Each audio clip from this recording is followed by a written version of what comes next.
সিদ্ধান্ত লইছে যারা লইব তারার ফোন সামান লই এবং ফিরিয়ে নেয় তারা গাড়িতে রাখি মার্কা দিবে। বাইশারি ঈদগাহ সড়কে সিএনজি ভাড়া বৃদ্ধি, চাপে সাধারণ যাত্রী, বাড়ছে ভোগান্তি।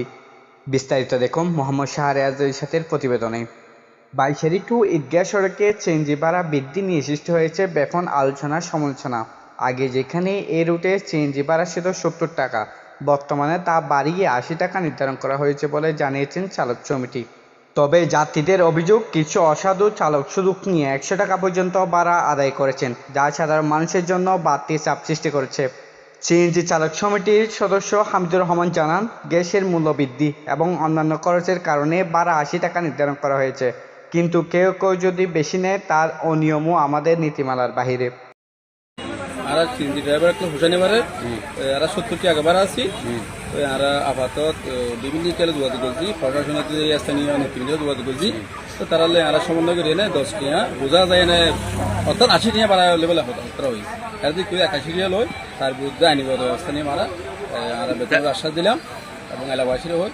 আমি বিশেষ করে বাইশারিবাসীরও হইম। আমরা তথ্যতা কিবান যেহেতু কিছু দুষ্কৃত মানুষ আছে, আমরা তো ভুলভাল বোঝাই না, টেম্পেল চিন্তা ভাবনা করি এবং আমরা কিন্তু কি সাবধান থাকিবেন, আমরা সমস্যা হলে আড়ালে যোগাযোগ করিবেন। আরে কিছু ফোন ড্রাইভার ৯০ টাকা লইব লাইলে একটা সিদ্ধান্ত লইছে যারা লইব তারার ফোন সামান লই এবং ফিরিয়ে নেয় তারা গাড়িতে রাখি মার্কা দিবেন। আর তো সিএনজি সমিতির সভাপতি বাইশারির ইয়া বারা হটিয়া লইবেলা সিদ্ধান্ত লইন বারা বর্তমানে আমরা ৮০ টাকা বলছিলাম দিই বর্তমানে ৮০ টাকাই দিয়ে হোটেল দিয়ে আনে এর বেশি লই পারিবা ইয়া আবার বারবার তো ডবল বাড়ি গিয়ে গই আগে দিনের মতো আবার ১০ টাকা বাড়ি গিয়ে গই।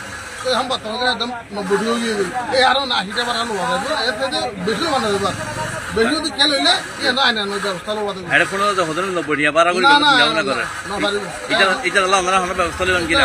ব্যবস্থা অন্যদিকে টমটম চালক সমবায় সমিতির সভাপতি আলী মোহাম্মদ মিনহাজ তার সামাজিক যোগাযোগ মাধ্যমে জানান, টমটমের ভাড়া ৬০ টাকা নির্ধারণ করা হয়েছে এবং এর বেশি নিলে অভিযোগ করার আহ্বান জানিয়েছেন তিনি।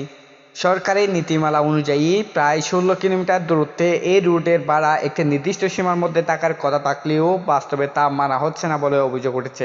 ফলে প্রতিদিন যাতায়াতে সাধারণ মানুষ পড়ছেন চরম ভোগান্তিতে। দ্রুত এই সমস্যার সমাধান ও ভাড়া নিয়ন্ত্রণে কার্যক্রম পদক্ষেপ নিতে সংশ্লিষ্ট কর্তৃপক্ষের প্রতি জোর দাবি জানিয়েছেন স্থানীয়রা। News desk, AB news, Naikhongchhari.